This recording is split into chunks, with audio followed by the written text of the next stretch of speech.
operaator Tiina. tere, Tiina.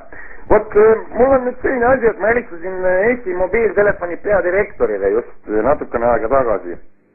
Ja minu aadress on Lai tänav 34 korter 5. Ma kunagi kirjutasin avalduse, mida ma Äripäevas lugesin, et te panete kiiresti ja hästi organiseeritult panete, vähemalt oma naabritele telefoni kähku sisse. On ju niimoodi? Nii, kuulake nüüd edasi. Ja nüüd on selline asi, et nüüd direktor ütles mulle, et saab. Nii. Eesti mobiilidirektor ütles, et saab. Ja, no ta on ju teie boss. Nii, ja vot nüüd on nüüd selline asi, et ühesõnaga ootan siin käed peos, taon pihku kogu aeg, hommikust õhtuni joon viina ja vaatan teile otsa.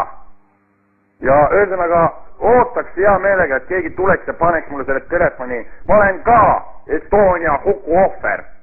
Saite arumust, jah? Aadress on Lai tänav 34 korter 5. Ei ole vaja tähitud postiga saata, vaid lihtsalt tulla üle tänava.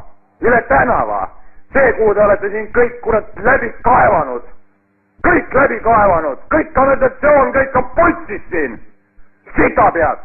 Ja te ütlete, et te ei saa siia telefoni sisse panna. Munnikari! Vaadake seda voodi otsa! Vaadake igale poole ringi!